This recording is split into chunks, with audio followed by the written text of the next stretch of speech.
안녕하세요. 미식도시 프로젝트 한노만 팬다의 게스트 MC 박세미입니다. 부산에서 자란 저도 오늘은 좀 설레이는 경험이 될 것 같은데요. 부산과 고등어 요리를 소개할 수 있게 되어 기쁜 마음입니다. 저는 지금 광복동 국제시장의 팥빙수 거리에 나와 있습니다. 이곳은 40여 년 전부터 자리를 잡았다고 하는데요. 팥죽 골목, 팥빙수 거리, 다양한 이름으로 불리고 있다고 하네요. 계절에 따라서 팥죽과 단팥죽을 맛볼 수 있다고 합니다. 화려하고 새로운 음식이 많아진 요즘에도 이렇게 깊은 맛을 내고 있는 팥이 여전히 우리 입맛을 사로잡고 있는 것입니다. 네, 어서오세요. 안쪽으로 들어가세요. 네.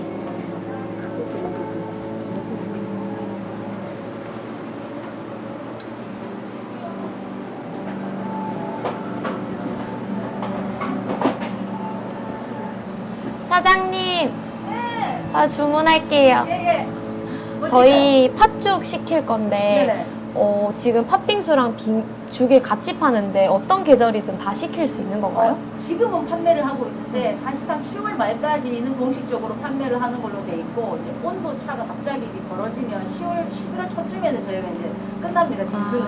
그리고 4월 달에 다시 나와요. 그 용량을 아무래도 재래시장이다 보니까 실내에서 갇혀서 파는 게 아니다 보니까 외부 온도 영향을 많이 받거든요. 완전히 고객층이 뜨거운 단팥죽으로 바뀌어버려요. 그래서 저희는 이 중단 시기가 있어요. 그럼 저 궁금한 게 있는데 이 골목이 어느 정도 됐어요? 세월이 어느 정도 됐어요? 뭐 이렇게 팥죽 골목으로 예를 들어서 사실 지금 하고 계시는 어머님들은 그 윗대 어머님들한테 물려받으신 분도 계시고 기술을 이어받아서 인수해서 하시는 분도 계시거든요. 제가 알기로는 돌아가신 분도 계실 것 같아요. 정말 허리 구부러지고 이러는 어머니도 계셨거든요. 그때는 이런 현대화 아케이드 시설이 없었어요. 그래서 매대에서 이렇게 파라솔 치고 이렇게 솥 하나 갖다 놓고 타시던 제가 시작할 때만 해도 그런 상황이었고 저 역시 매대에서 시작을 했어요. 그때는 뭐 간판, 상호 이런 개념 없이 그냥 생계 목적으로 처음에는 시작을 했는데 그 어머님들의 역사로 치면은 거의 한 30년 됐다고 해도 과언이 아니고 저만 해도 이 자리에서 13년째거든요. 그러니까 굉장히 역사는 오래됐습니다. 이게 일본 문화랑 영향이 많아서 우리 시장에 부다실이 단팥죽이 많잖아요. 네. 그게 일본에서 그 단팥죽을 너무 좋아하는 모르는 부드럽게 스프처럼 먹는 그런 문화가 있었나 봐요. 그리고 우리네 이 조선의 역사를 보면 또 팥죽 옛날 토종 음식이잖아요. 이게 약간 믹스가 돼가지고 그러니까 농도나 이런 개념은 조금 달라졌지만 그 단팥죽 문화는 일본에서 먹으라고 했어요. 그러면 저희 이제 요즘에 좀 다양한 빙수도 있고 죽도 많은데 여기만의 매력이 또 있을까요? 저희는 일단 제가 애초에 시작을 했을 때 국산팥으로 국산팥, 속쓰리 곡식 또 이 팥이라는 메뉴가 젊은 층이 별로 선호하지 않는 메뉴였습니다. 그렇다 보니 팥빙수도 자꾸 퓨전이 생기고 네네네. 그러다 보니 이 토속 음식이 자꾸 도태되어 가고 재래시장에만 한정되게 되고 일단 제가 좀 젊은 시기에 30대 초반에 시작을 하게 됐으니 사실상 제가 팥을 별로 안 좋아했어요. 근데 너무 배식하고 너무 섭섭하고 먹을 것 많은 시대에 왜 이렇게 뻑뻑한 음식을 먹지 그거를 좀 탈피하고 싶었어요. 제가 맛있다고 느끼면 조금 대중성이 있을 수 있겠구나. 나처럼 좀 호불호가 있는 사람도 편하게 먹을 수 있겠구나. 그리고 또 위가 약하신 분들이 팥을 먹으면 속쓰리다. 어떻게 하면 속쓰림을 없앨 수 있을까? 이제 그런 데 연구를 하면서 지금의 이제 가게가 들어온 건데 네. 그러면 팥죽 하나 주세요. 팥죽으로 할게요. 네네네. 감사합니다.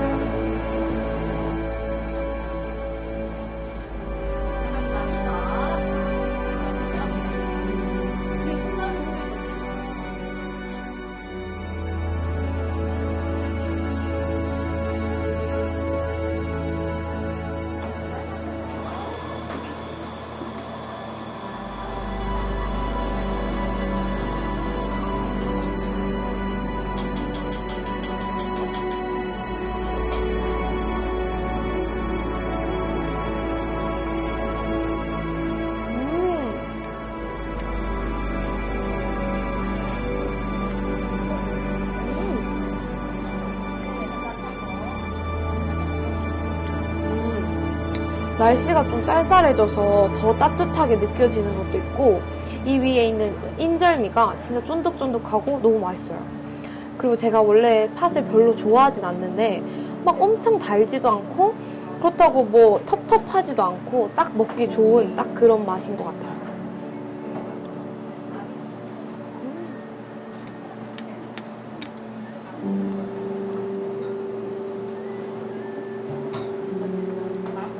안녕히 계세요. 다음에 오세요. 네, 안녕히 계세요. 오늘은 고등어를 넣어 끓인 죽을 소개시켜 드리려고 합니다. 고등어 죽은 제주도 향토 음식 중에 하나인데요. 과연 맛이 어떨지 궁금하지 않으신가요?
부산시 관광진흥위원 구명서입니다. 외식업도 같이 병행하고 있습니다. 죽이라는 거는 아무래도 소화를 편안하게 하고, 그 다음에 건강식으로 보통 많이 드시잖아요. 아플 때도 많이 드시고. 그래서 어죽이라고 해서 굉장히 이제 생선죽은 일반화되어 있기 때문에 제 생각에는 고등어도 잘 어울리지 않을까 뭐 그런 생각이 듭니다. 어죽은 고등어 요리는 많이 잘 즐겨 먹고요. 근데 이제 어죽은 잘 먹진 않은 것 같고 대신에 이제 어탕국수를 이제 추어탕 같은 느낌으로 만든 데다가 이제 국수를 넣어 먹는 음식은 자주 먹어본 편입니다.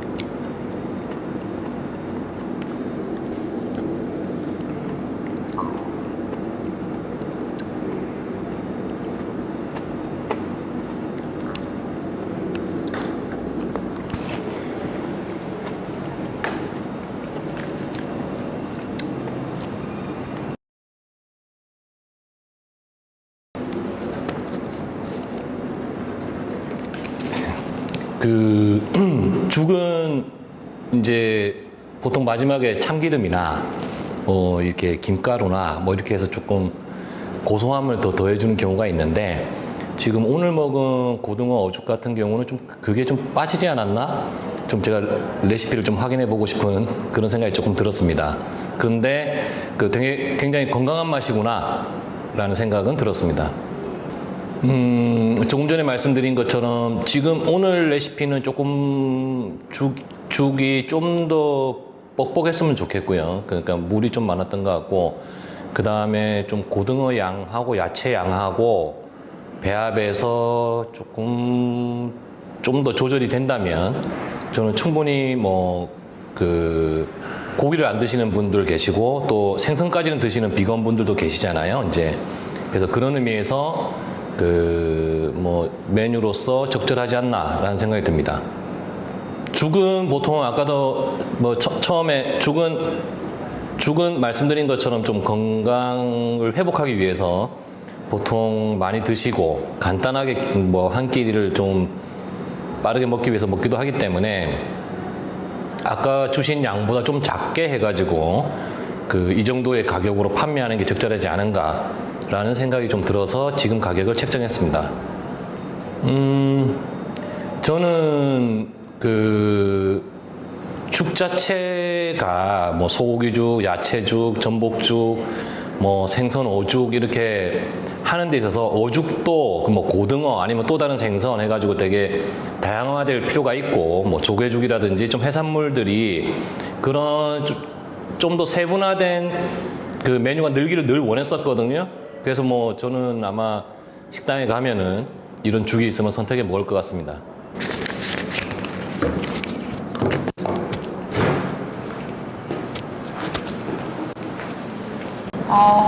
저는 부산 살고 있는 21살 대학생입니다. 네, 저는 부산 살고 있는 21살 대학생입니다. 죽을 사실 저는 아플 때 말고는 잘 안 먹어가지고 죽 자체를 일단 제대로 잘 안 먹긴 하는데 약간 비주얼상 고등어랑 죽이 합쳐졌을 때 약간 외관상 보기 좋을지는 사실 잘 모르겠어요. 그런 생각이 제일 먼저 들었습니다.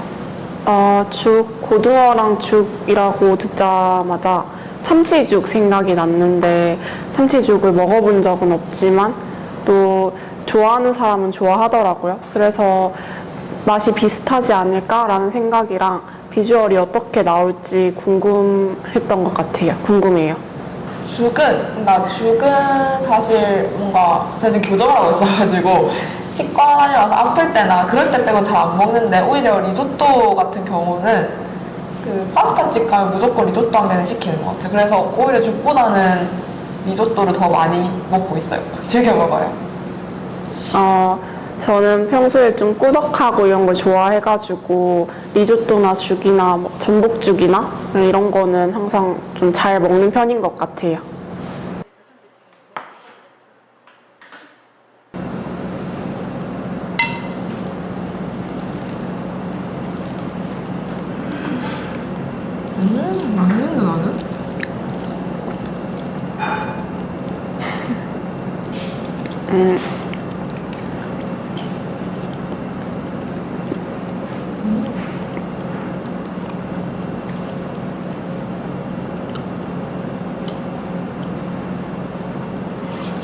식사하겠네. 있어? 응.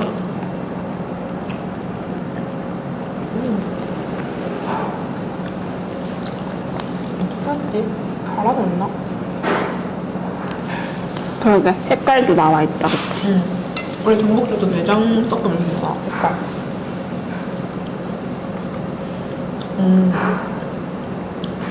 가른 것 같긴 해, 약간. 그 맛이랑 향은 느껴지는데 실체가 없는데. 나 씹었는데. 응.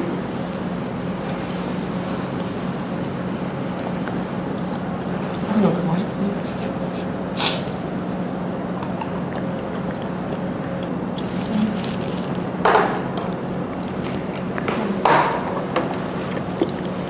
다 먹었어요.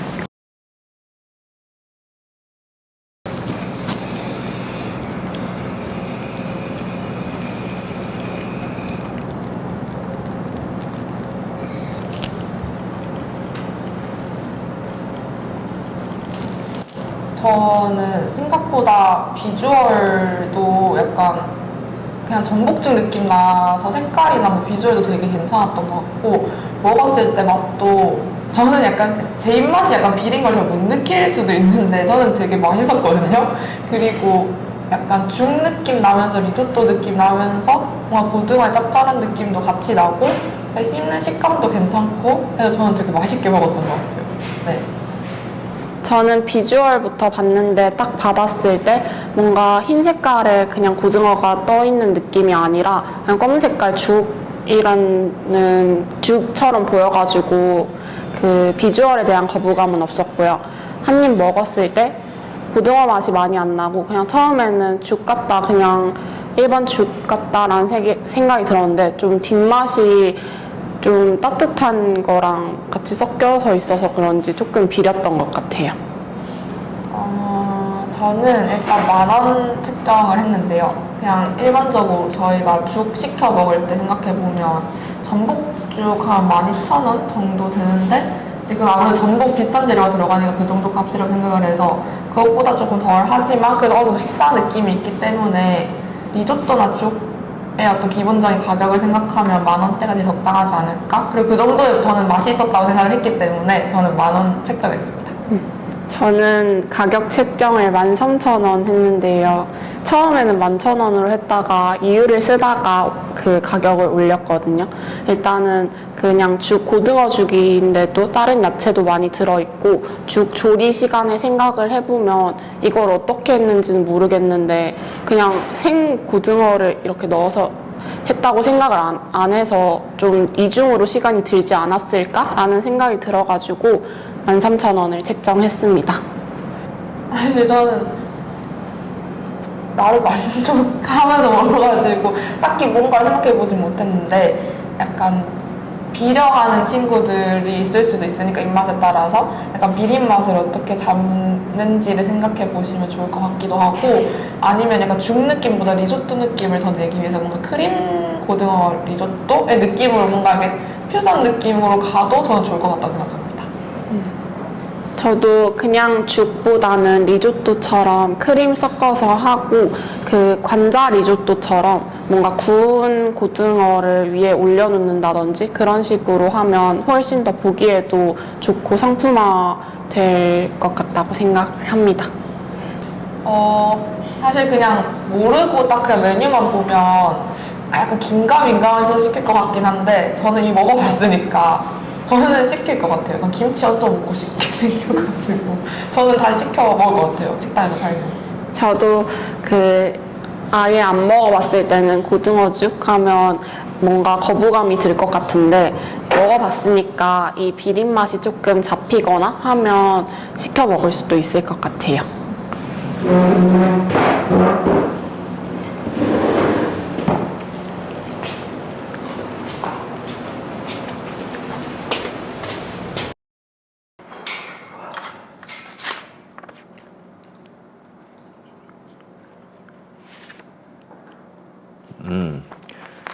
이 고등어 영양죽은 사실 그 죽이라는 특성, 그러니까 영양을 보충을 해줘야 되고 또 소화도 편리해야 한다는 점, 이런 점들을 고려를 하면서 개발을 해야 되는데, 그래서 이번에 저희가 개발한 죽도 의미가 있지만 저희가 앞서 선보였던 고등어 스프레드의 레시피를 끌어와서 조금 더 맛이 있으면서 풍미도 있고 또 색감도 조금 더 아름다운 그런 레시피를 개발할 수 있지 않을까 이렇게 생각을 하고 있습니다. 네, 그러면 다음 시간에 또 찾아뵙겠습니다.